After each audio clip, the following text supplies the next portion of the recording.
Sí, bueno, retomamos. ¿Alguien quiere seguir?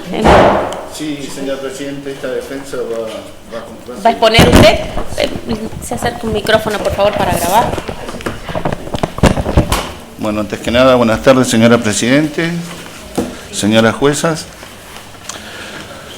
Bueno, conforme lo oportunamente acordado en la audiencia del día 30 de agosto de este presente año, esta defensa va a hacer uso de la presentación de la teoría del caso. Sabido es, señora presidente, que todos los habitantes de la República Argentina gozamos de la presunción de inocencia. Presunción de inocencia que está consagrada en el artículo 18 de nuestra Carta Magna y que en los autos que se están ventilando no llega a ser conmovida ni por la querella ni por el Ministerio Público. Me permito hacer una breve introducción previo a la enunciación de mi teoría del caso. En primer lugar, me voy a referir a mi asistido, el comisario Mario Roberto León, un probo exfuncionario policial que siempre actuó con diligencia. Sabido es también que la ley de rito, que en aquel momento regulaba el proceso, aún se encuentra en vigencia. En aquella época era la ley 7398 y hoy es la 1058O, que en su articulado del artículo 222, con unos 13 incisos aproximadamente, regula cuál es la actuación de un funcionario policial. Dicho esto, voy a entrar de lleno en lo que es la enunciación del porqué. Y ¿por qué digo que mi asistido siempre habló con probidad? En este caso, producida que fuera la denuncia por parte, creo que, no recuerdo bien si es Gonzalo o Mariano Telechea, mi ahijado procesal se hizo presente en el domicilio, no constatando ningún hecho que le lleve a presumir que se haya cometido algún ilícito. Más allá de ello, como lo prescribe el inciso sexto del artículo 222 de la ley 1851-1, que es el Código de Procedimientos de la provincia de San Juan, que rige en paralelo con el sistema acusatorio, se comunicó telefónicamente con la instrucción, respondiéndole a la instrucción que dirija la investigación como una averiguación de paradero. Como a esas alturas en la provincia no existía un protocolo de cómo llevar adelante la averiguación de paradero de una persona, se lo manejó de una manera muy estándar. Es decir, se citó a ratificar la denuncia, se citó de la investigación, se citó a los hoy acusados Moyano, Alonso, Oro y del Castillo. Creo que uno de ellos no declaró porque estaba fuera del país, y se le hizo una declaración medianamente sui generis, que como es habitual en el proceso y en la doble instancia. Si bien en sede policial las declaraciones suelen ser un poco escuetas, oportunamente la instrucción vuelve a citar al o los testigos y vuelve a repreguntar. De las constancias de autos a los hoy imputados que enuncié precedentemente, no se le hicieron grandes preguntas en la instrucción, no en la instrucción policial, sino ya directamente en sede judicial.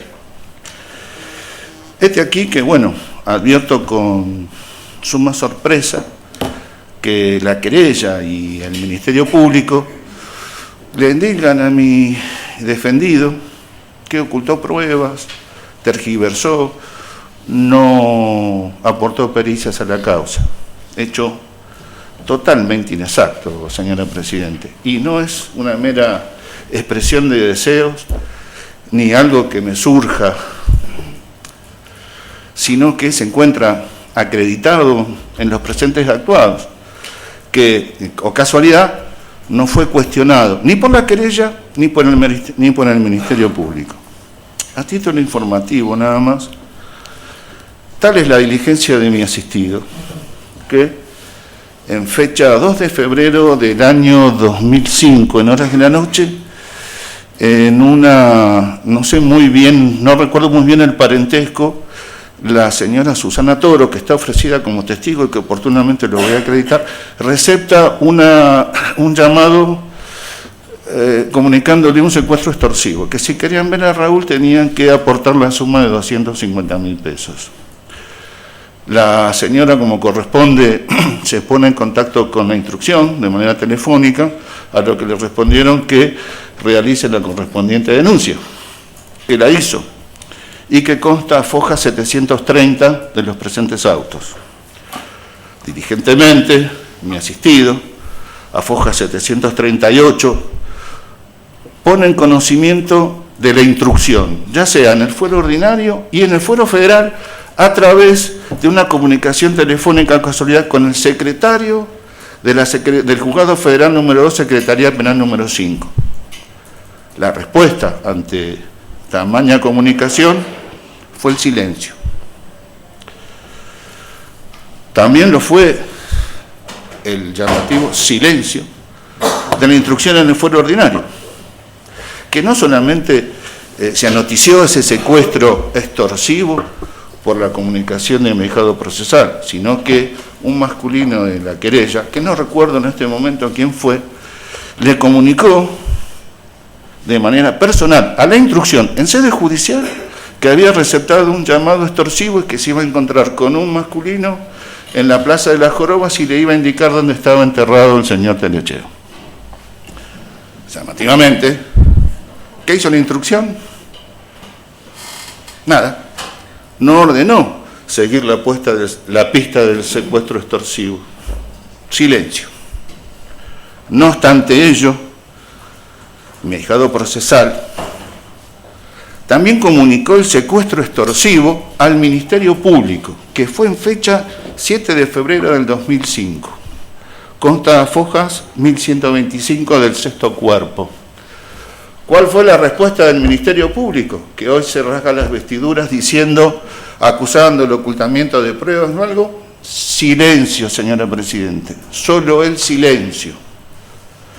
Antes que nada, y a los fines de evitar una futura réplica hacia mi persona, quiero llevar a su conocimiento que el Ministerio Público, en fecha que acabo de mencionar, no era ejercido por la persona del doctor Maldonado, sino por la persona del doctor Llanelo. Dicho esto, voy a continuar. No existe, señora Presidente, ninguna prueba material y objetiva que mi ahijado procesal le haya ocultado. Siempre, pero siempre obró con diligencia, siempre comunicándose con la instrucción. Y conforme le acabo de decir precedentemente, el policía tiene ciertas limitaciones. Es el artículo 222 de la ley 1851. No puede hacer nada más, salvo que sea algo muy urgente, sin la orden específica de quien dirige el proceso. En este caso, ante la denuncia de secuestro extorsivo, absoluto silencio, y la causa continuó su curso hasta devenir en esta acusación. Asimismo, señora Presidente, me llama mucho la atención la vehemencia del Ministerio Público en querer probar que hubo una suerte de complicidad de la Policía de San Juan. Pero nada dice sobre el olvido que tuvo el Ministerio Público en siquiera hacer una comunicación telefónica con el Juzgado de Instrucción de la Justicia Provincial para que investigara el secuestro. Me llama mucho la atención. Siguiendo con ello, se lo acusa también de falsear las declaraciones. Recuerde, señora Presidente, que al estar al frente de una división como es la de seguridad personal, donde se investigan muchos delitos y hay muchas denuncias que son realizadas y a veces se desechan, y Mahiscado Procesal trabajaba a la par de sus subordinados, muchas veces firmaba lo que el secretario de Actuaciones le ponía adelante. Tal vez eso sea una negligencia, puede ser, pero nada tiene que ver con la acusación que le hacen de ocultar pruebas y dirigir la investigación a los fines de ocultar, vaya a saber qué, porque Mahiscado Procesal no tiene nada que ocultar. Lo avalan 30 años de servicio sin una mácula. No obstante ello, señora Presidente, hay muchas contradicciones a lo largo del presente proceso. Asimismo, les recuerdo que la comunicación que yo hice mención recién al Ministerio Público no solamente fue refrendada por mi asistido, sino también por un testigo que va a corroborar, que es el señor Luna, subordinado de Mahiscado Procesal. Entonces, señora Presidente, ¿de qué ocultamiento, de qué direccionar del proceso nos están hablando o les quieren hacer creer a ustedes cuando ustedes no son mis palabras, sino que no tienen más que dirigirse a las fojas que le he dicho y va a poder constatar mis palabras? Consecuentemente, dicho esto, y voy a ser muy breve, mi ahijado procesal siempre habló con probidad, siempre. No existe, le reitero, no existe nada, pero absolutamente nada a lo largo de estas 12.000 fojas que los indique como que quiso ocultar y direccionar la investigación. Si hubo ocultamiento o hubo inacción, será de otras personas que que lo voy a demostrar en el momento procesal oportuno en el presente debate. Pero Mahiscado Procesal no. Y quiero ser muy breve porque quiero ser respetuoso del tiempo. Me voy a referir ahora a la señora Isabel Ahumada, una empleada que las indica de querer ocultar pruebas, las indica de haber pergeñado una suerte de connivencia al momento de que su hija le comunicó que había visto al señor Telechea en la peatonal y la señora no hizo más que llamar a la policía.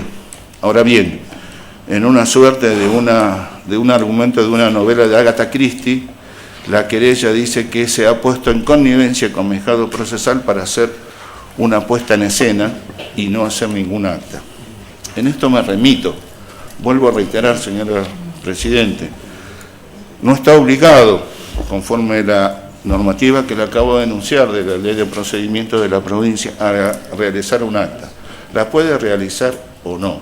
Y de realizarse el acta es cuando hay una aprehensión o alguna situación en especial. Con ese criterio, señora Presidente, deberíamos imputar a todas las centenas de personas que dijeron haber visto al señor Telechea. Tampoco me asistía la señora Ahumada, ya que dice que ocultó documentación, que desvió la investigación. Ya cuando le escuchen declarar, ustedes van a poder comprobar in situ mis palabras, que no se le hizo denuncia penal alguna. No se realizó allanamiento alguno en el domicilio de la señora. Entonces, ¿de qué imputación estamos hablando? Pero sí quiero dejar expresamente claro del olvido de la instrucción y del Ministerio Público. Ahora, resta saber, ¿ese olvido fue doloso o fue negligente? Quiero creer que fue negligente. Más allá de ello, señora Presidente,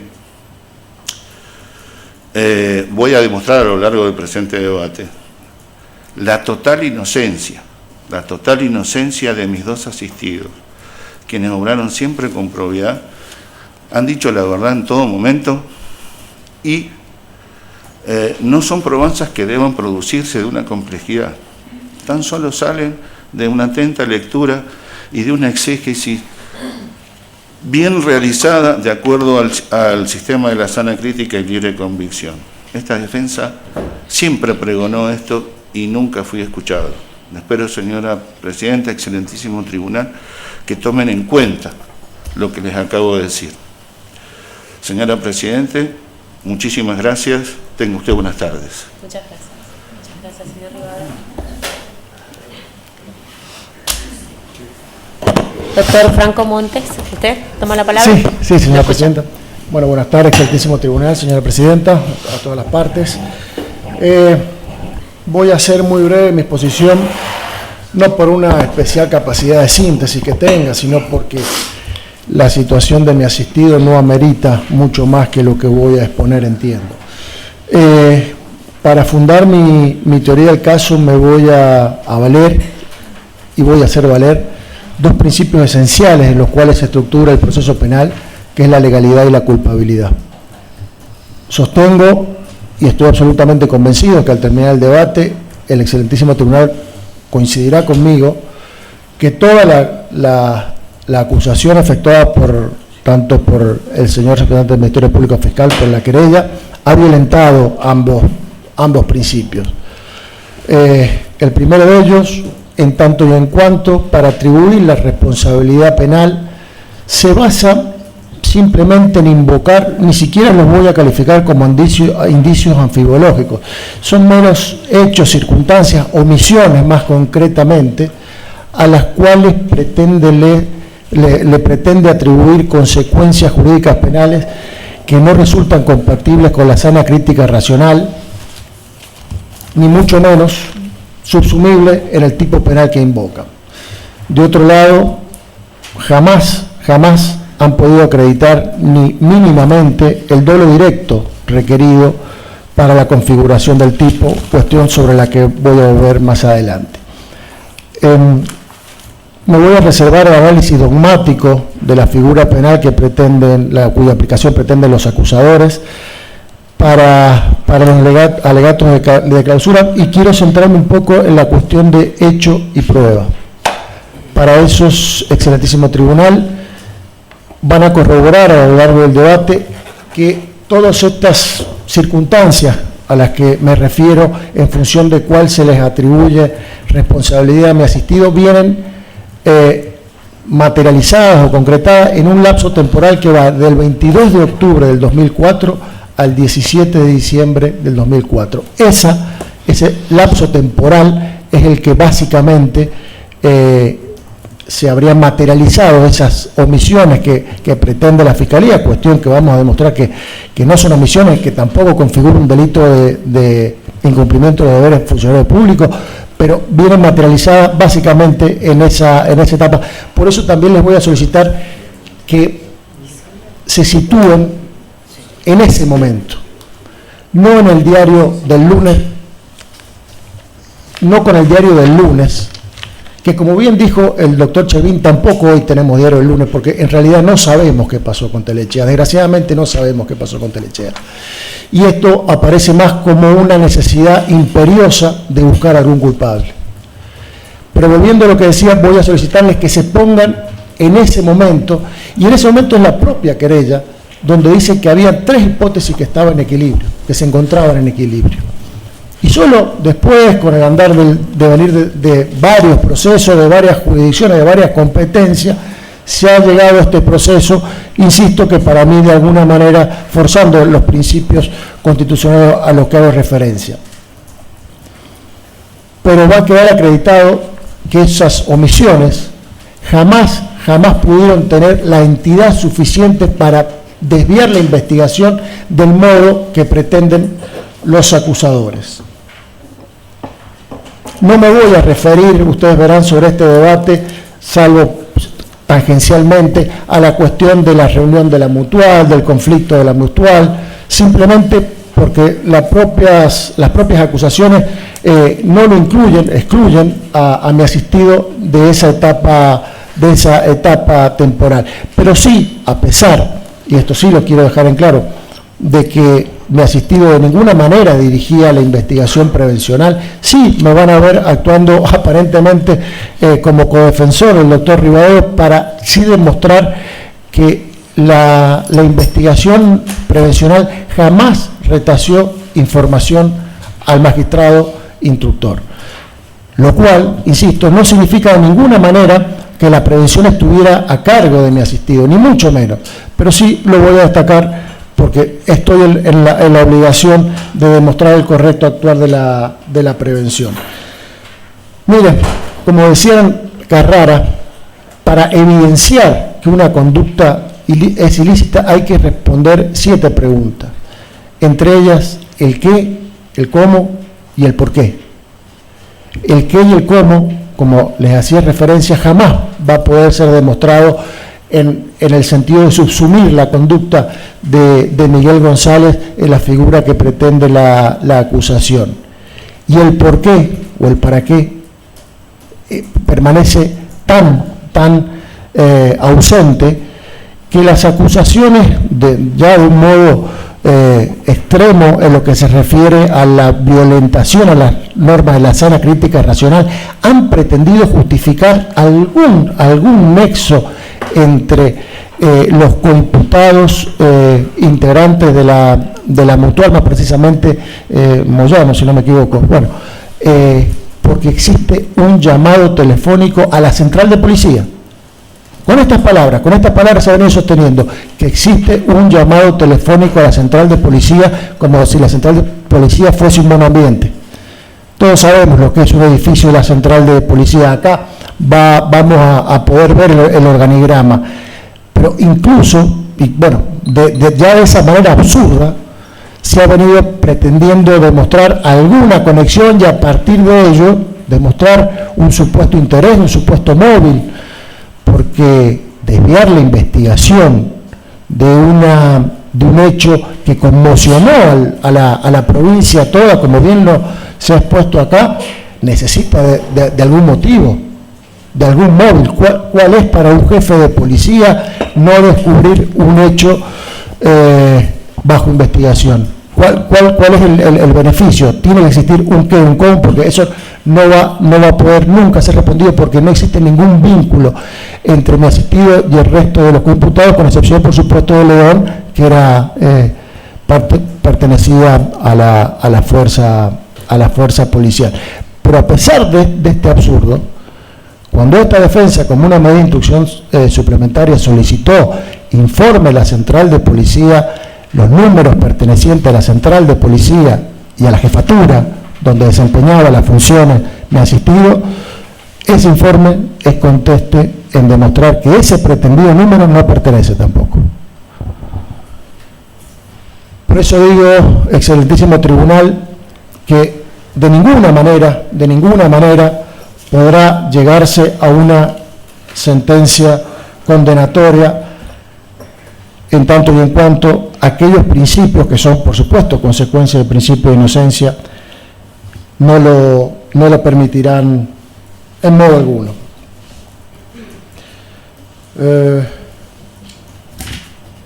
Creo que voy a ir terminando con una sola mención a la intrínseca contradicción que plantean las acusaciones, en tanto por un lado dicen que los integrantes de la Mutual idearon un plan para desviar la investigación e hicieron una denuncia que fue eficaz, dijeron, que fue eficaz para el plan de ellos, que era desviar la investigación. Y por otro lado, concluyen que las víctimas de esa denuncia, pongámonos, no es que la esté convalidando, ni mucho menos, pero pongámonos en las teorías de ellos. Las víctimas de esa denuncia, que es el magistrado interviniente y la prevención, surgen como coautores del delito.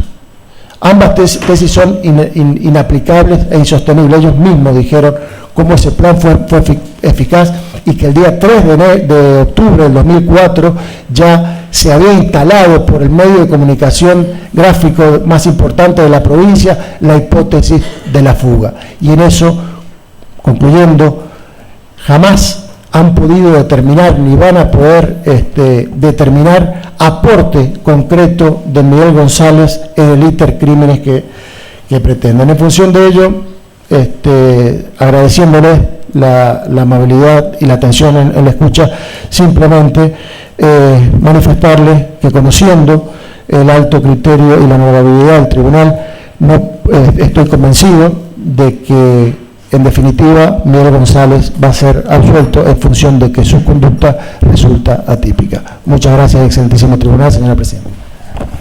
Gracias, doctor. Doctora Lebeque. Gracias. Tiene la palabra.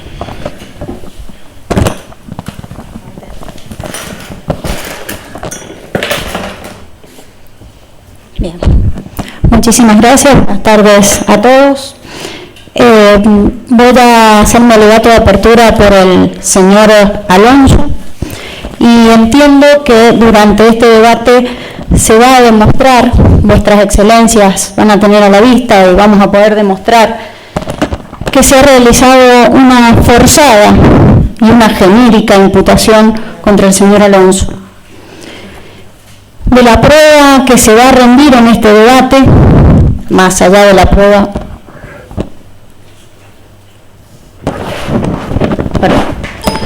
más allá de la prueba que ya se ha rendido y que se encuentra incorporada, surgirá que el señor Alonso no ha cometido ningún delito y que además de ello no existe un nexo causal entre ninguna conducta que, por ser miembro de la Mutual en aquel entonces, pueda tener relación con la supuesta desaparición del ingeniero Telechea. En cuanto a la tesis fáctica y en este punto en relación a los argumentos de Fiscalía que refiere sobre una falsa denuncia, debo decir que se va a probar que la Junta Directiva, la Junta Ejecutiva de la Mutual se reunía los días miércoles en función de su reglamentación. Por lo tanto, recién la decisión de realizar una denuncia se llevó adelante el día miércoles 29 de septiembre, luego de la reunión que habían mantenido con el ingeniero Telechea. Esta denuncia, como consta y como se va a rendir en este debate, fue efectivizada el día 30, pero lejos está de haber sido pergeñada esta denuncia para ocultar algo, para desviar la investigación, como el Ministerio Público menciona y también la parte querellante, sino que fue el producto de esta reunión de la Junta Ejecutiva y fue lo que tenían que hacer, era lo que correspondía, hacer la denuncia, y hoy se los está juzgando por haber hecho una denuncia. Si hubiesen omitido hacer la denuncia, entonces, ¿ante qué delito o qué delito le iba a imputar el fiscal? Y en este caso, mi asistido Alonso simplemente acompañó a Castillo, a Oro, como miembro de la Mutual, hoy que están coimputados también, a realizar conforme a derecho y conforme correspondía que lo hicieran esta denuncia. Pues como bien dijo el doctor Chervín, se habían advertido en las planillas de sueldo que habían firmas, no solamente adulteraciones, sino firmas insertas, presuntamente adulteradas. Incluso la de mi pupilo estaba adulterada. Y esto fue corroborado luego en la instrucción en los juzgados de provincia.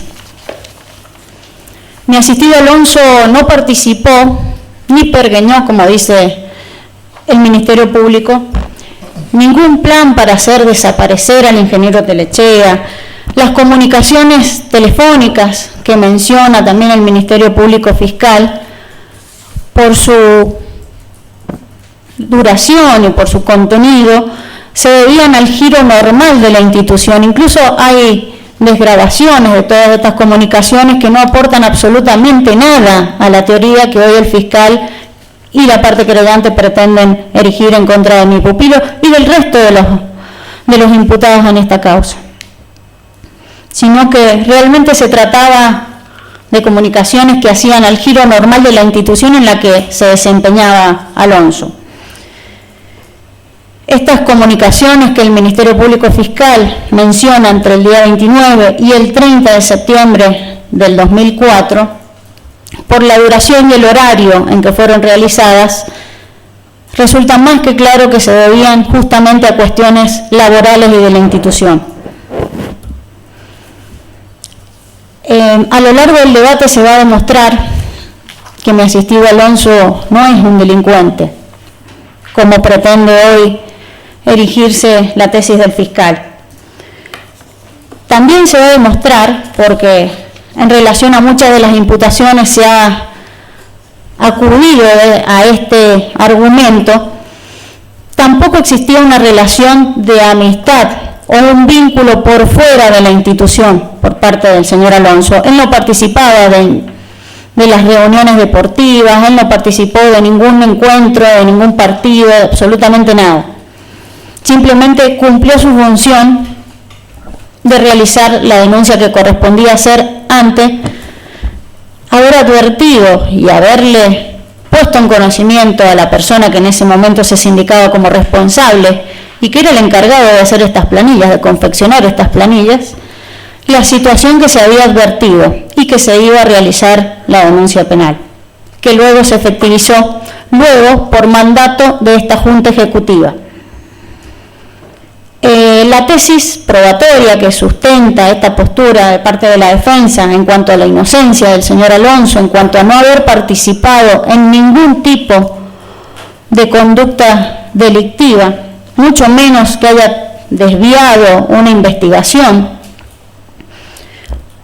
se va a comprobar en función de los testimonios que hemos ofrecido. Particularmente esta defensa ofreció 24 testimonios, entre ellos Trujillo, Navarro, Irma de la Cruz, etc. También esta tesis va a ser respaldada por la prueba documental que se encuentra y que se va a incorporar, entre ellos los sumarios del juzgado correccional, segundo correccional, autos 363/04, por actuaciones para ubicar el paradero. También por el testimonio que se ha ofrecido y que se insiste en este testimonio de Eduardo Gil, quien era en su momento el juez del segundo juzgado correccional, también del ex juez Zavalla Pringles, quien habría tramitado los autos 38481/04, donde se investigaba la presunta defraudación por parte del ingeniero Telechea. También por los testigos Claudio Lebeque, que fue ofrecido, la testigo Adriana Fuentes. Todos estos van a corroborar realmente cuál ha sido la actuación de mi pupilo. Por otra parte, la falta de reproche penal en cuanto a la actuación de Alonso se va a ver sustentada por prueba documental que se incorporará, en especial las actas de las asambleas y las declaraciones testimoniales que se glosaron en su momento de Castillo, Oro, la misma testimonial de Alonso, también las indagatorias de Cortés, Páez, los informes del Consejo Superior de la Mutual, de la Universidad, las transcripciones de escuchas telefónicas. Toda esta prueba avala la inocencia de mi asistido, que no ha participado en ningún tipo de delito, mucho menos que haya intervenido o que haya tenido la intención de ocultar prueba. Entiendo también que, como han dicho los colegas que me han antecedido en la palabra, ha existido durante todos estos años, no digo una demora, pero los 18 años han pasado y no ha sido atribuible a mis pupilos. Que estemos hoy comenzando este debate oral no ha sido culpa de ninguno de los imputados. Todos los años, a medida que se acercaba, o en las vísperas de que se cumplía un nuevo aniversario de la presunta desaparición, recién ahí obraba una resolución del juzgado, recién ahí había movimiento en la causa. De parte de las defensas no hubo ningún tipo de maniobra dilatoria, al contrario, siempre hemos aportado, y mis asistidos, puntualmente el señor Alonso y mi asistido Cachi, con quien ejerzo la defensa con el doctor Fernández Valdés, aportaron todo y ofrecieron prueba que luego no fue tenida en cuenta. Siempre basada en esta hipótesis de que solamente la mutual había intervenido y nunca más se investigó ningún otro tipo de hipótesis. Es claro también que, si bien hoy está desaparecido, hace años que no existe una búsqueda del ingeniero Telechea.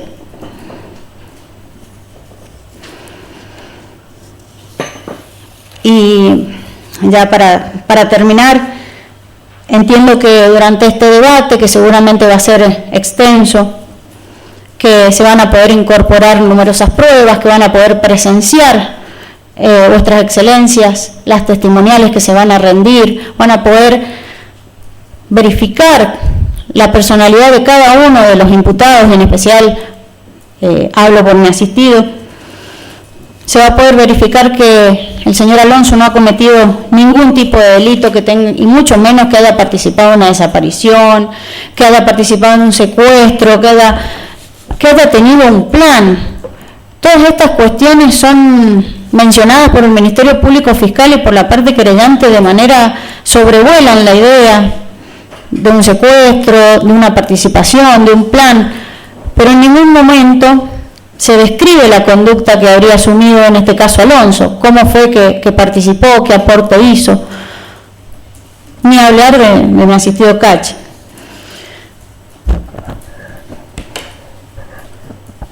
Entiendo que hay atipicidad en la conducta, por supuesto que se le endilga hoy al señor Alonso, que simplemente él denunció una maniobra irregular que luego fue comprobada, que existe prueba, que existen periciales que se realizaron, contables, donde el hecho denunciado efectivamente tuvo sustento al momento de realizarse esa denuncia, independientemente del devenir que tuvo luego en el juzgado. Tampoco entiendo cuál sería el presunto motivo para participar o para realizar esta supuesta desaparición. Mi asistido no tuvo nunca enemistad, amistad, simplemente un trato, y como bien dijo el defensor Chervín, era una persona contratada, no cumplía un horario habitual, el trato era esporádico, si se quiere.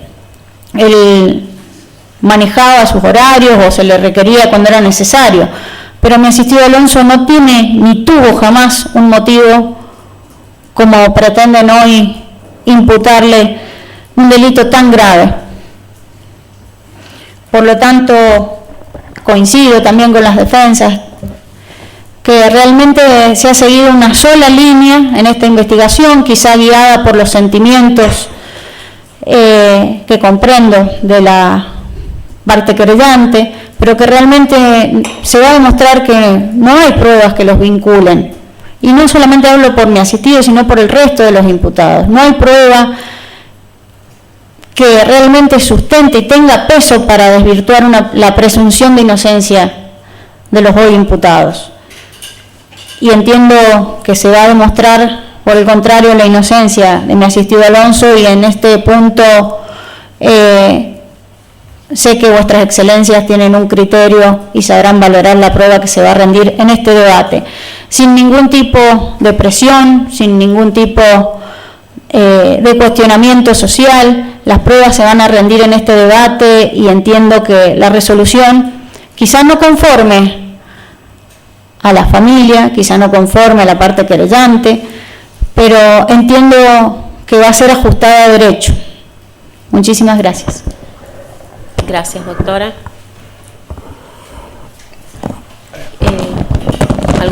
Doctor Kelvez, ¿sigue usted? Sigo yo. Sí, bien. Sí, no me gusta ser el último. Lo escuchamos, doctor.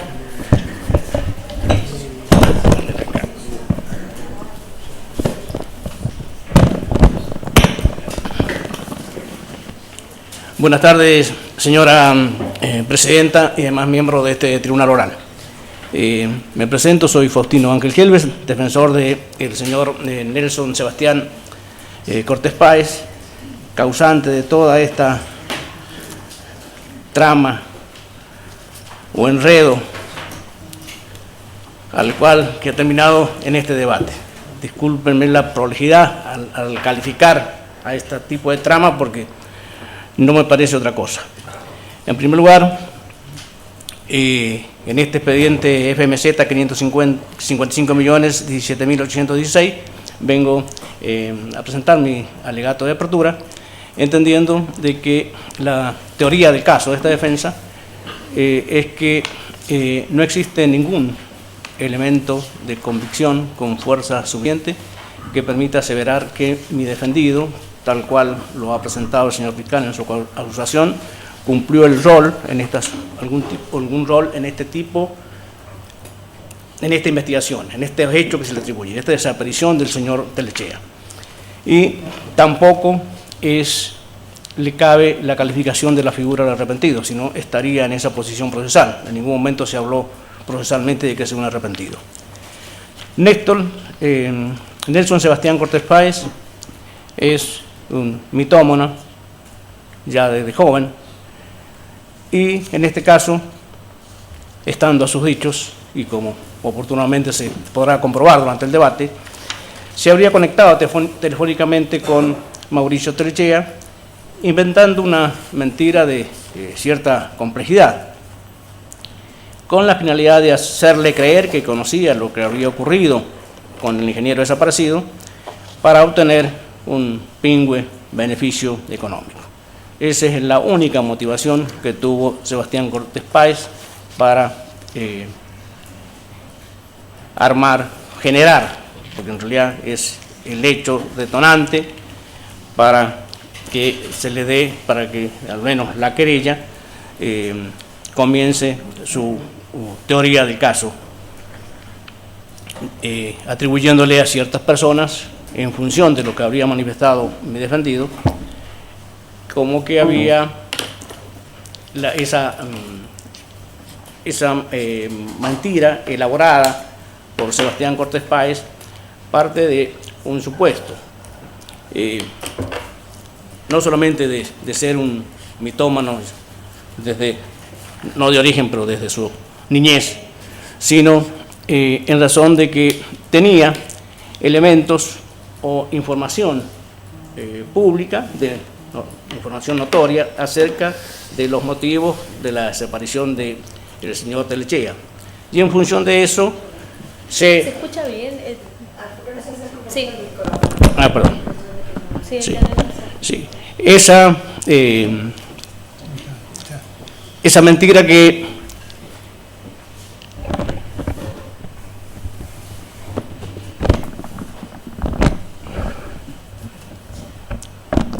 esa falacia elaborada por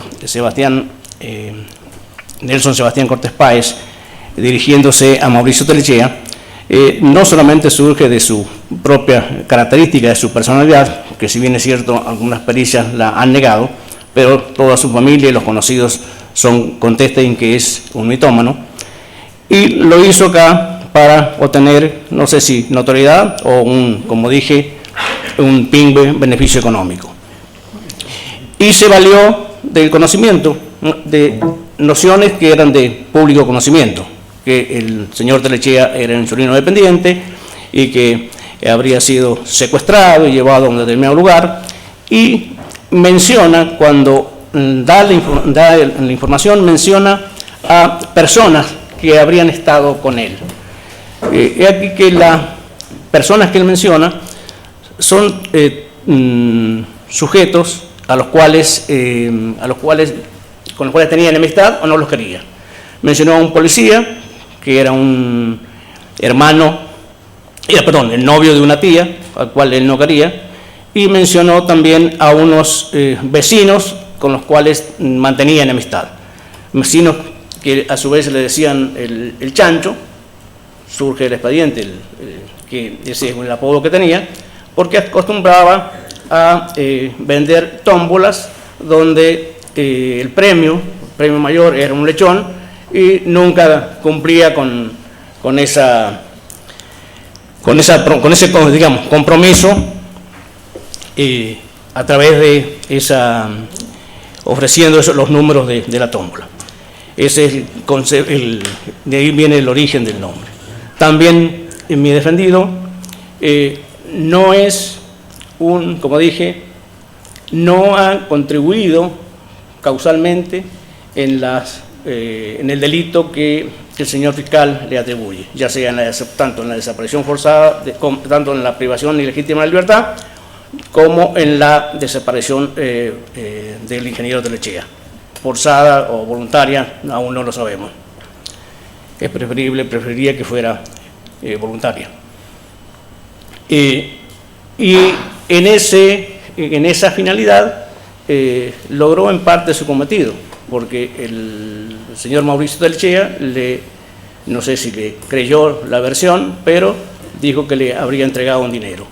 Y he tenido conocimiento acá, durante este momento, en la exposición del doctor Rivadero, que ese tema lo desconocía, que la expareja que habría estado escuchando la llamada telefónica que le hizo mi defendido a su hijo, al Mauricio Telechea, que también se hablaba de un secuestro extorsivo, lo cual contradice la postura de la querella y de la fiscalía en que no habría en este caso de parte de mi defendido una propuesta, no era una mentira para obtener algún tipo de dinero, porque no habría pedido dinero.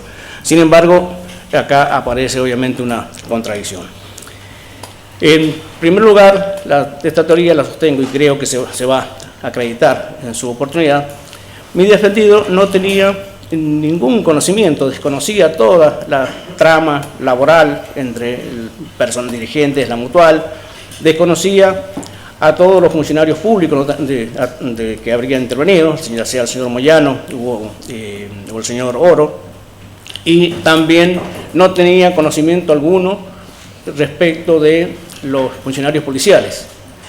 Se le atribuye que habría sido utilizado o contactado por el policía retirado, Alberto Flores. Sin embargo, los tres lo conocimos al policía Flores en el ascensor.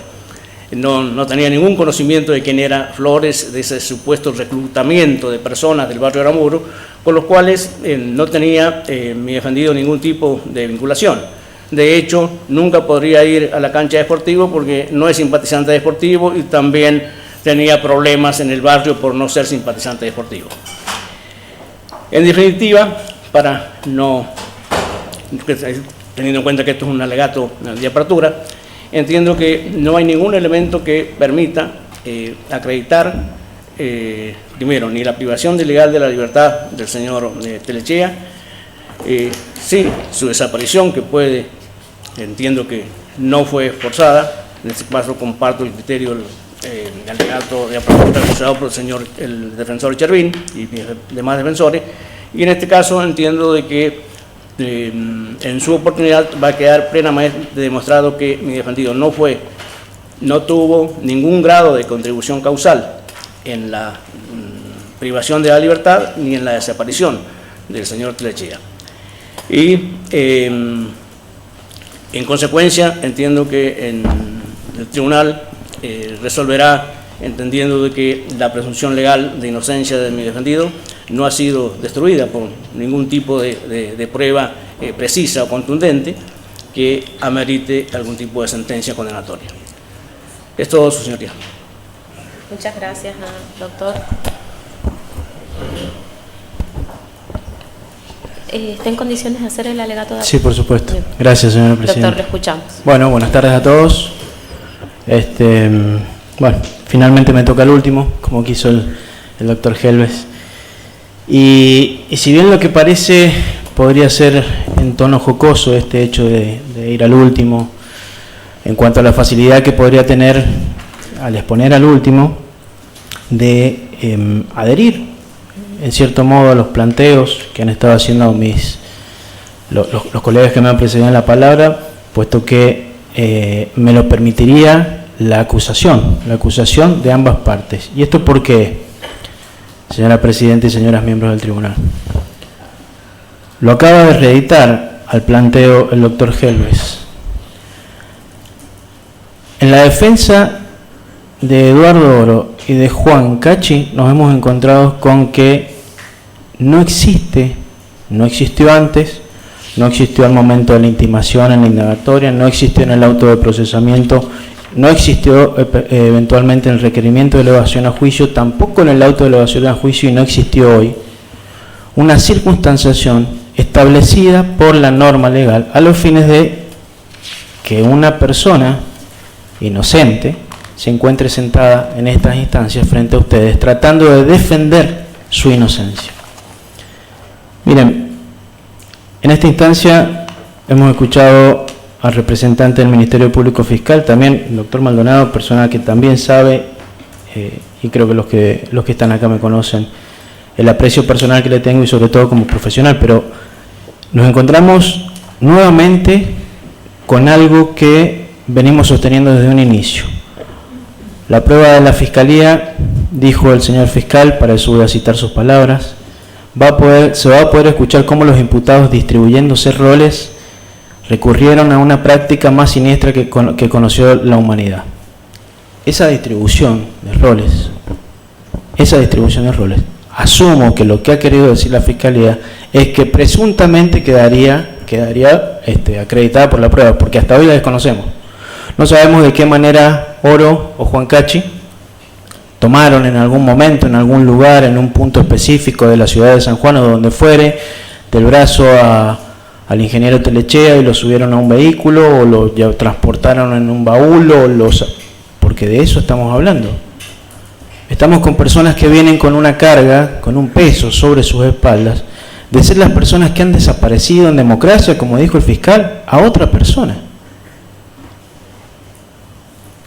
Debo referirme necesariamente, y eso es lo que sí va a hacer esta defensa, porque al momento de elaborar, ustedes saben que estamos en una instancia de juicio regidos por el Código Viejo, actual, vigente, y en esta forma moderna de encarar esta primera audiencia que, para evitar, y entiendo, nos pone en un cierto pie de igualdad a todas las partes, pero hoy esperábamos, o al menos esta defensa esperaba, que el señor fiscal, tanto como el acusador particular, nos dijeran de una vez por todas qué pruebas iban a permitirles a ellos, en particular respecto de Oro y de Cachi, demostrar que ellos habían participado, se habían distribuido esos roles y habían hecho desaparecer a ingeniero Telechea.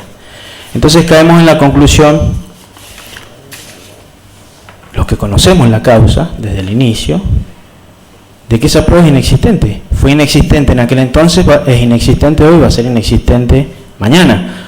Porque en definitiva, al momento en que ustedes deban valorar el momento procesal oportuno, es la misma prueba, no hubo una variación en la plataforma probatoria desde que se comienza a investigar la causa hasta hoy. De hecho, y es algo que nosotros venimos sosteniendo, hay de parte del propio juez instructor, es decir, el doctor Raúl Gallo, hay una resolución anterior respecto de Cachi en la que le da una falta de mérito, porque él considera que no existen elementos probatorios para resolver por un auto de procesamiento. No obstante, después se incorporan a la causa una serie de llamadas telefónicas. Esas llamadas telefónicas no son escuchas telefónicas, son llamadas telefónicas. O sea, tenemos el detalle de la hora y de el teléfono saliente y el teléfono entrante.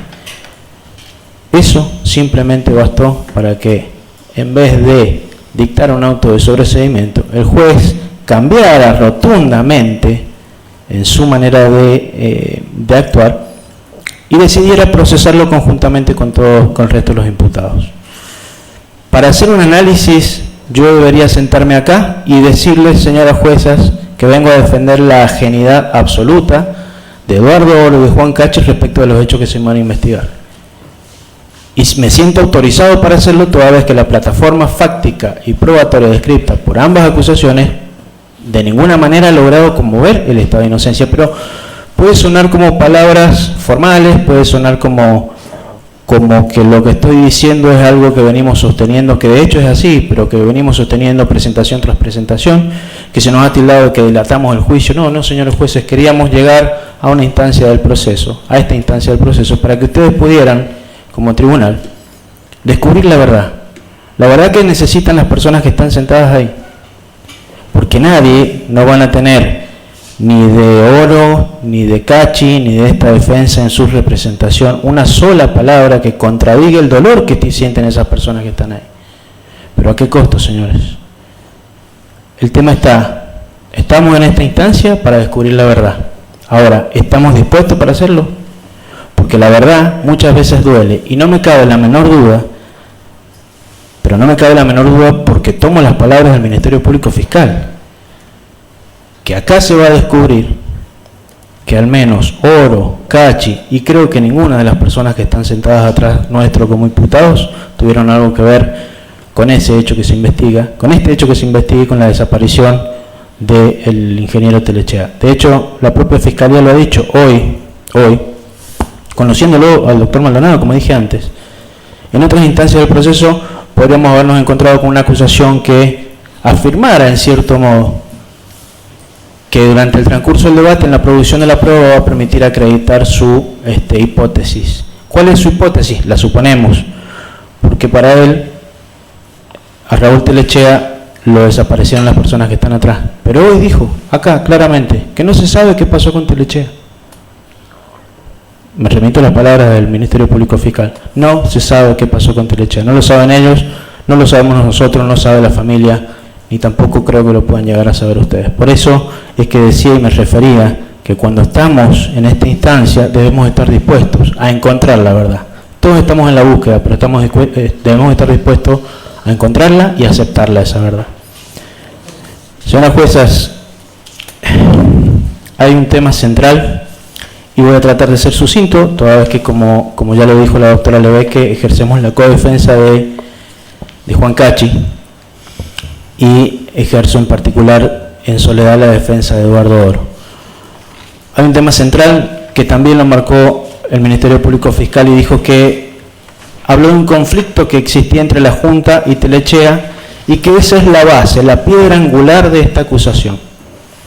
A raíz de una denuncia inventada, agregó después, los miembros de la Mutual instalaron a Raúl como un estafador y como un prófugo. Miren, si hay algo que va a quedar claro, porque ya está claro, que evidentemente se trataba de una cuestión, de un conflicto, como dijo el Ministerio Público Fiscal, pero no de una denuncia inventada, porque si hay algo que sí tenemos y que lo dice la prueba que hemos solicitado, la prueba que ha sido incorporada y a su vez debiera decirlo también la prueba testimonial, porque los actores de esa prueba documental fueron propuestos por esta defensa y supeditada su aceptación al juicio en función de la presunta pertinencia o no. ¿Cómo no sería pertinente, por ejemplo, si lo ha nombrado también el Ministerio Público Fiscal, el doctor Agustín Lanciani, que es quien hoy nos enteramos que prácticamente vendría a ser una especie de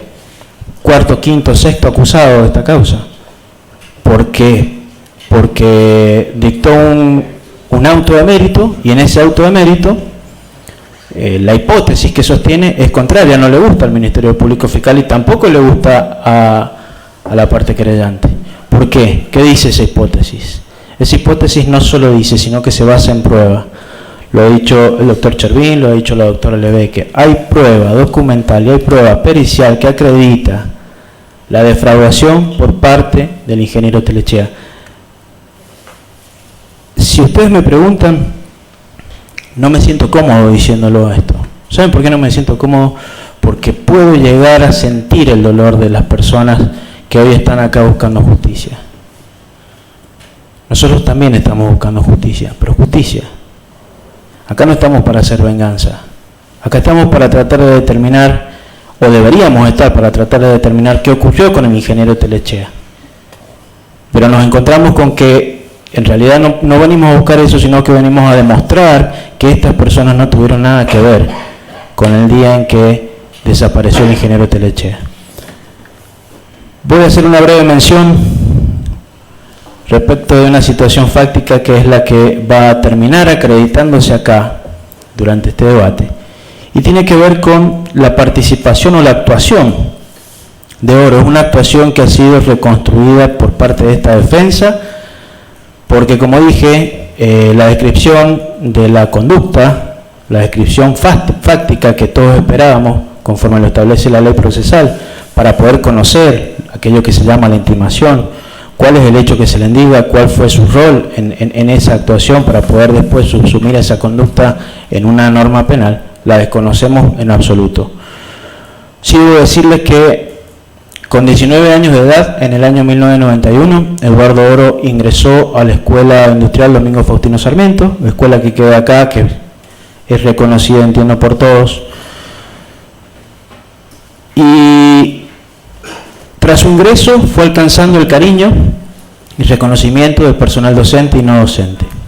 Ya sobre el año 2000, habiendo transcurrido más de 9 años, y por su participación en equipos de fútbol, a su vez por su participación en un conjunto musical que integra con sus hermanos, fue ganándose esa buena imagen dentro del colegio de la Escuela Industrial. ¿Por qué lo aclaro? La Escuela Industrial es uno de los 3, por ahí para la doctora que no es de la provincia, es uno de los 3 colegios preuniversitarios. Hay una relación directa. Entonces, sobre el año 2000, a partir de la participación de Oro en estos campeonatos, fue invitado cerca del año 2002, en un año electoral, y fue invitado por parte de los miembros de la Junta Ejecutiva de la Mutual a que se integrara ese grupo. Él no tenía participación alguna, en la vida política ni de la escuela, ni de la universidad, ni tampoco en el ámbito político propiamente dicho de la provincia. Entonces, en virtud de que se acercaban las elecciones y toda vez que venía su imagen a representar no solo una renovación, un rejuvenecimiento de una junta que ya venía hace varios años ejerciendo en la Mutual de la universidad, sino también por su carisma y por la gran aceptación que tenía tanto de personal docente como no docente, que eran en definitiva quienes iban a ir a poner el voto al momento de elegir las autoridades. En efecto, aceptó el cargo, se le ofreció estar como secretario en esa junta. Finalmente fueron las elecciones y la junta llevó a Oro a la secretaría de la Mutual.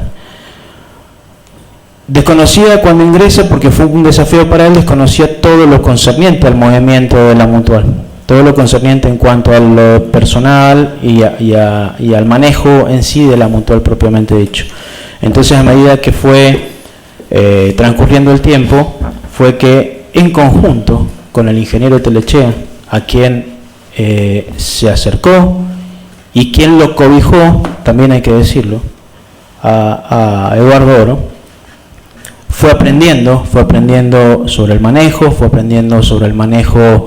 de las cuestiones que tienen que ver con el desempeño y con el desarrollo de la Mutual, también como tareas específicas que tenían que ver con sueldos, con manejo de empleados y todas situaciones que eran conocidas no solamente por la Junta Directiva, sino también por el ingeniero Telechea. A raíz de esta situación, también hay un hecho puntual que hay que tener en cuenta. El ingeniero Telechea, o Eduardo Oro, normalmente él nunca dejó de trabajar en la Escuela Industrial, y sí, en determinado momento, en un determinado horario del día, es que se acercaba, primero que nada, por la Mutual, y luego asistía a su puesto de trabajo como preceptor en la Escuela Industrial. En esos horarios tempranos de la mañana es que tenía una relación directamente con el ingeniero Telechea, porque prácticamente compartían un banco. El ingeniero tenía su computadora y Eduardo Oro era quien se encargaba muchas veces de acercarse a Telechea y tomar o traer algo para el desayuno. Esa relación que se fue dando y esa cuestión de respeto que se fue dando entre los dos, tanto del ingeniero Telechea como de Oro, y que era mutua, tuvo una especie de quiebre abrupto cuando en el año 2003, por el mes de abril, además está decirle que de todo lo que estoy hablando hay prueba documental y que ha sido aportada a la causa. En el mes de abril, el señor Oro advirtió que uno de los empleados de la Mutual hacía ostentación de ropa, zapatillas, que eran no solamente impropias al nivel de salario que tenía en la Mutual, sino que eran impropias con las propias manifestaciones de este empleado. Este empleado era el señor Espinosa. ¿Y por qué con las propias manifestaciones? Porque él mismo sostenía que no le alcanzaba, él mismo sostenía o se quejaba de que estaba atravesando una situación económica bastante compleja. Entonces, ante un llamado de atención, Eduardo Oro se contacta, lo pone en conocimiento al ingeniero Telechea de esta situación, y fue el ingeniero Telechea quien le advierte de algo que estaba ocurriendo dentro de la Mutual. ¿Qué es lo que estaba pasando? Y esto es acá donde comienza todo ese derrotero que termina finalmente en la denuncia. El ingeniero Telechea le advierte que todos, porque era una cuestión común, la mayoría de los empleados de la Mutual hacían extracciones de órdenes. Esas órdenes servían para los lugares, para adquirir mercaderías en los lugares en los que la Mutual de la Universidad Nacional de San Juan tenía, en los negocios o en los locales comerciales que tenía convenio. Pero ¿qué pasaba?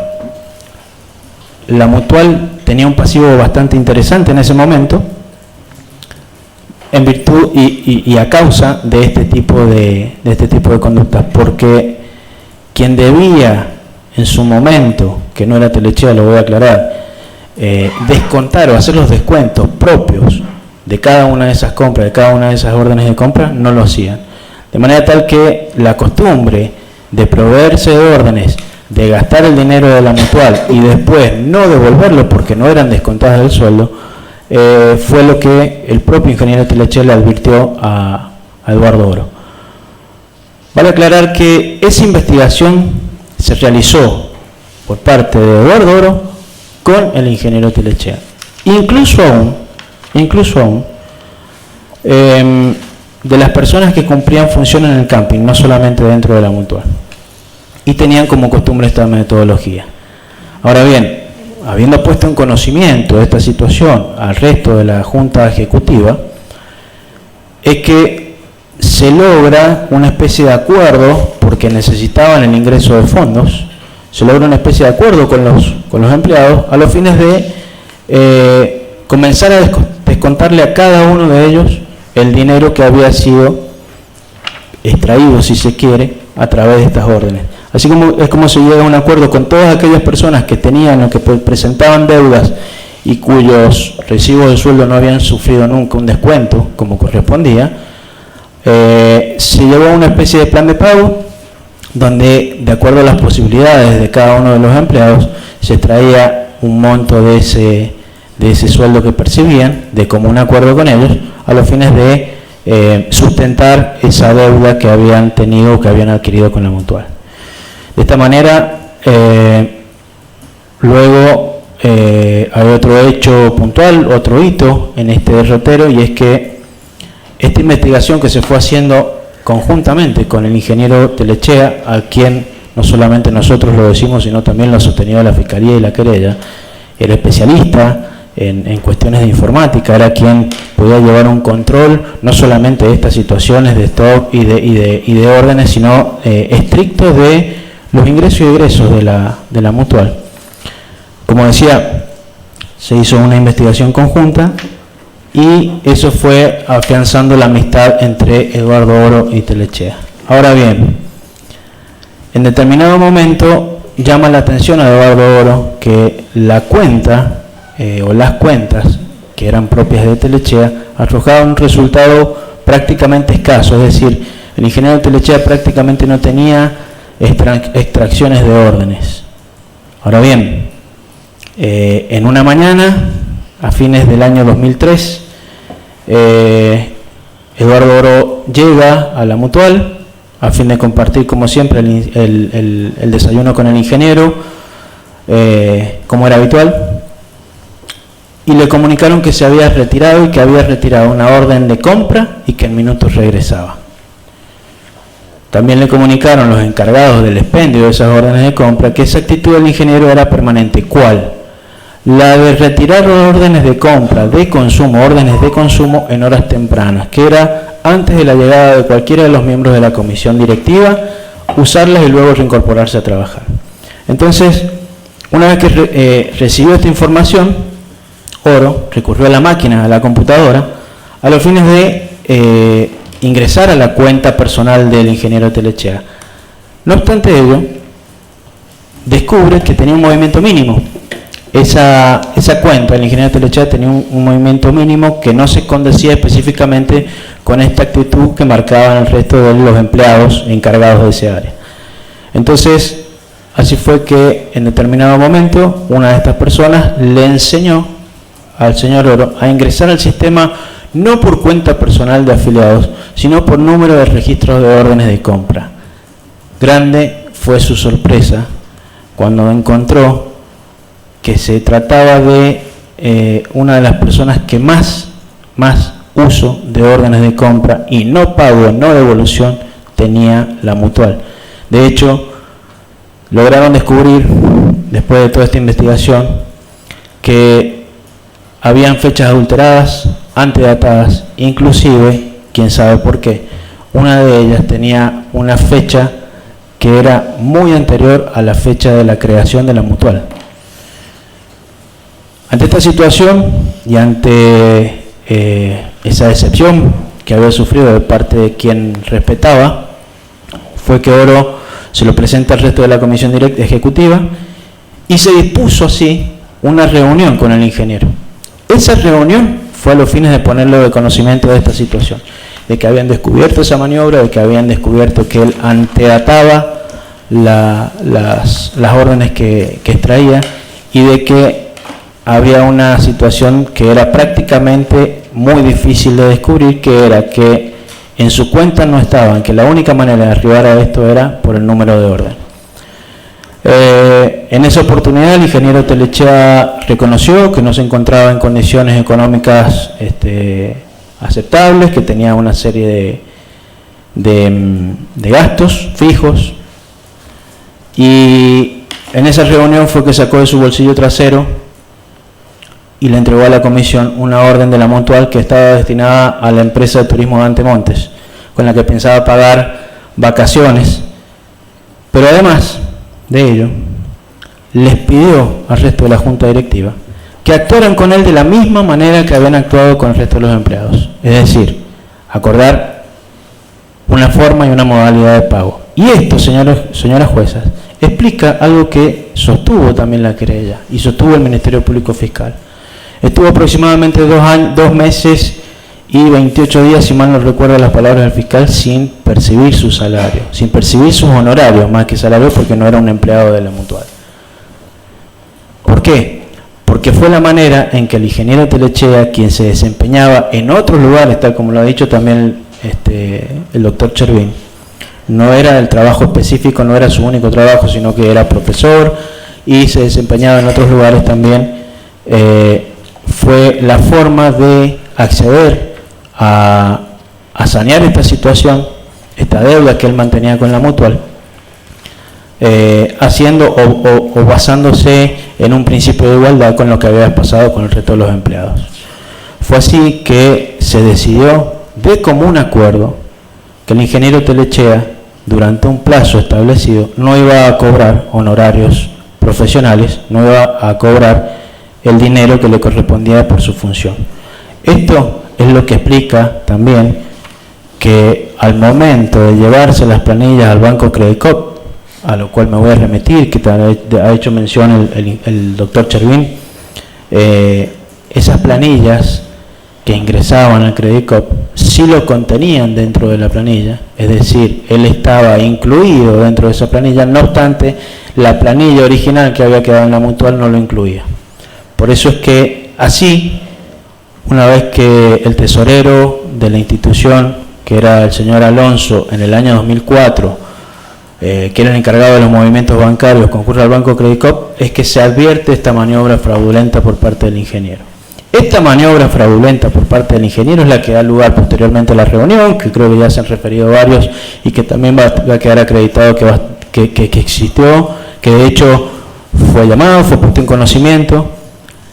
Y esta maniobra fraudulenta, señoras juezas, es la que fue advertida y probada y acreditada por el juez de instrucción, el doctor Lanciani, que aquí es donde surge justamente la pertinencia de la prueba testimonial de él ofrecida. ¿Quién más que el propio actor para que nos cuente por qué inclinó su hipótesis hacia el sobreseimiento de estas personas que están atrás y determinó la existencia de una maniobra fraudulenta por parte del ingeniero Telechea? Miren, todo esto que hoy les estoy contando está agregado como prueba. De nada de lo que les estoy diciendo no van a tener la prueba, de hecho se va a producir acá. Esta es prueba documental y pericial. Ahora bien, pasando ya en limpio y con la finalidad de ir concluyendo con este alegato de apertura, teniendo en cuenta que, como decía antes, coincide mucho con los alegatos de apertura del resto de los defensores que me han precedido en la palabra. Debo decir que, tal como lo dijo la doctora Lebeque, la comisión directiva se reunía por reglamento no todos los miércoles cada 15 días, salvo que hubiesen motivos extremos para lo cual estaba establecido que se reunía otro día a la semana, pero eran los miércoles. La denuncia que se hace el día 30, es decir, el jueves 30 de septiembre del 2004, se hace por decisión de la comisión directiva, que debían autorizar al presidente o alguno de los miembros a formalizar esa denuncia. Y a diferencia de lo que ha dicho el señor fiscal acá, o el querellante, de que fue una denuncia a las apuradas, esa denuncia llevaba prácticamente 15 días de trabajo concienzudo y de aporte de pruebas. ¿De quiénes? De los miembros de la Junta Ejecutiva al asesor letrado de la Mutual. Ese asesor letrado de la Mutual fue quien los acompañó a formalizar la denuncia una vez que la comisión directiva autorizó que se hiciera esa denuncia el día 29 a la noche y el día 30 fue que se formalizó. De todo esto también hay prueba.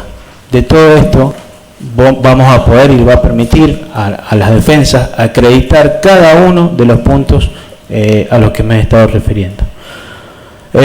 Finalmente, señores jueces, también se ha hablado, también lo ha hecho el Ministerio Público Fiscal y lo ha hecho la parte querellante, se habló de una reunión que aparentemente habría tenido el señor Oro con un sobrino de Raúl Telechea. ¿Esa reunión existió? Sí, por supuesto que existió. Esa reunión se dio en el ámbito del colegio, por supuesto, pero no en los términos que ellos dicen. En esa reunión el señor Trujillo le reconoció o le dijo a Eduardo Oro, y no fue tampoco en la preceptoría, sino que fue saliendo cuando Eduardo Oro se iba a su casa. Y tampoco fue a la tarde, a las 20 horas, fue a las 12 del mediodía o a las 13 horas, en el horario del mediodía. En esa reunión Trujillo le dijo a Oro que sabía que había tenido una discusión con su tío, que la última vez que lo había visto era el día domingo anterior. No obstante, le reconoció y él le dijo que entendía que la discusión había sido por dinero, ante lo cual Oro le pregunta: ¿cómo sabes vos que fue una discusión por dinero si el domingo fue el último día que lo viste y la reunión se dio después? Al no tener respuestas, ¿qué es lo que hace Oro? Se retira, pone en conocimiento al resto de la Junta Directiva de esta situación, y así es como, dada esta circunstancia tan particular, finalmente se ponen en contacto con el doctor Videla, que era el abogado representante o el representante legal de la Mutual, y es Videla quien les había dicho de manera anterior que previo a hacer cualquier denuncia informaran al ingeniero Telechea de qué iban a hacer, que lo pusieran en conocimiento. ¿Que lo pusieran en conocimiento para qué? Para no mancillar su nombre, porque era una persona muy conocida, porque era una persona que gozaba de un respeto de toda la sociedad, particularmente del mundo del ciclismo y del mundo vinculado a la docencia, porque también era profesor de acá del Instituto Cervantes. Dada esta situación, señores jueces, este derrotero termina, y quiero dejarlo claro, este derrotero termina en ese sobreseimiento que el señor fiscal sostiene que era una especie de aberración jurídica. Ese sobreseimiento que dicta el doctor Lanciani es el fallo que contiene, y que fue posteriormente ratificado por la Cámara de Apelaciones, que contiene la prueba necesaria y suficiente para establecer que ese móvil, ese conflicto entre la Junta de Telechea, según las palabras del fiscal, que es la base y la piedra angular de esta acusación, ese conflicto se daba justamente de sentido contrario. No existe un solo elemento probatorio que acredite que las personas que están acá atrás sentadas hayan defraudado a la Mutual. No hay sentencia, no hay prueba incorporada que lo haga, pero sí tenemos prueba incorporada que dice que el doctor Lanciani advirtió una conducta al doctor Lanciani en virtud y en base a la prueba rendida por ante él, una conducta defraudatoria de parte del ingeniero Telechea. Con lo cual, a todas luces, resulta muy claro que esta hipótesis que se ha mantenido durante el tiempo de que el ingeniero Telechea habría descubierto maniobras o desmanejos de parte de la Junta Ejecutiva es inexistente y carece de cualquier elemento acreditante. Por lo tanto, de acá, de la producción de la prueba en el debate, no va a surgir comprobada esa hipótesis. Por último, para terminar, señores jueces, referidos exclusivamente a Cachi, la verdad que me encuentro en una situación, en la clásica situación que siempre los defensores hacemos mérito en los alegatos de clausura. ¿Cuál es? Que nos ha resultado prácticamente imposible probar el hecho negativo. Me encuentro acá desde hoy informándoles que de Cachi voy a tener que probar el hecho negativo. ¿Qué hay de Cachi? Una supuesta colaboración, esas han sido las palabras de ambos acusadores, con el resto de los imputados. ¿Por qué? Porque dicen que unos días antes de la presunta desaparición de Telechea, varios días antes, adquirió 3 líneas de teléfonos celulares a su nombre. Como escucharon bien, a su nombre. Y que en virtud de esta adquisición habría colaborado al llamar a la Mutual, llamar al Consejo, llamar a su vez al resto de los coimputados. Cachi, desde el inicio, fue claro, se sentó frente al juez y fue y le dijo: miren, de tal soy amigo, de tal soy amigo, de tal soy amigo. Dijo de quiénes eran amigos, de quiénes era amigo y de dónde venía su amistad. Específicamente aclaró de que él era quien organizaba y con quienes compartía eventos, eran partidos de fútbol, estaban jugando en una liguilla y jugaban la mayoría de los imputados que se encuentran sentados atrás. También descubrieron una serie de llamadas a una localidad cercana de Córdoba, de Monte Maíz. También acreditó por qué existían de esos celulares llamadas a Monte Maíz. Y era justamente que ahí vivía, residía y trabajaba el padre de una de sus nietas, una persona que vivía allá, que se había conocido con su hija por internet y con el cual mantenía un contacto diario, persona que vino, está ofrecido como prueba, vino, convivió con su hija durante 9 años, tuvieron una hija y después se separaron. Ninguna de estas pruebas que había aportado Cachi al juez instructor sirvieron para dar por tierra esta acusación infundada. Es decir, nos preguntemos, y que ya con esto concluyo, ¿puede una persona adquirir 3 líneas telefónicas a su nombre personal para ser partícipe de un hecho de la naturaleza y magnitud que está queriendo probar la Fiscalía? La verdad, si ustedes me dicen que es algo medianamente normal o que les ocurrió o que tienen conocimiento de que alguien haya sido tan torpe para esconder un delito, si ustedes creen que de esa manera esta persona ha colaborado, primero que no ha sido descrita por el Ministerio Público Fiscal en ninguna de las intervenciones que ha tenido, ni tampoco por la querellante.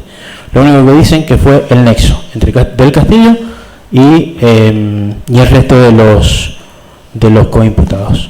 Entonces, señores juezas, señoras miembros del tribunal, voy a ir culminando, no sin antes decirles que tengo la más absoluta certeza de que si hay algo que va a quedar acreditado en esta instancia y con la prueba que ha sido aportada, no es ni más ni menos que la ajenidad respecto de un hecho delictivo de parte de Eduardo Oro y de Juan Cachi y su absoluta inocencia que se mantiene incólume desde el primer momento de la investigación.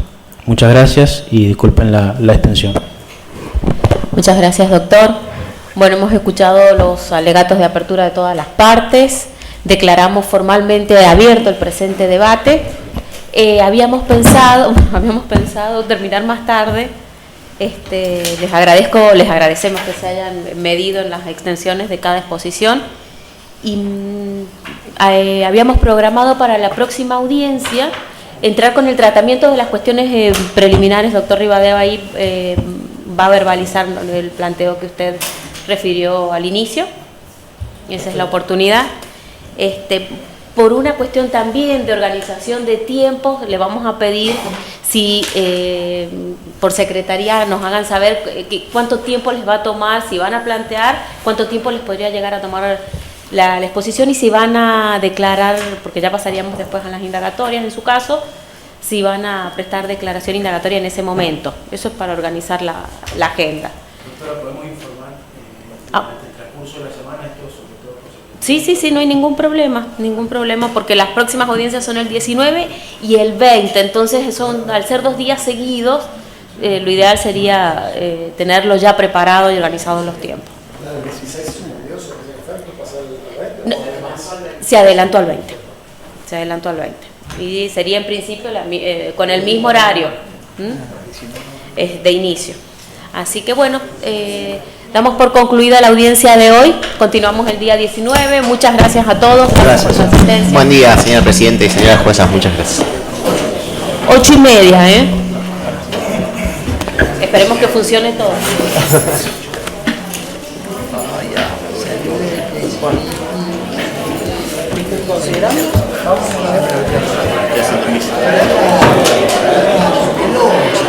Doctor Salinas ya se puede desconectar si quiere. Gracias.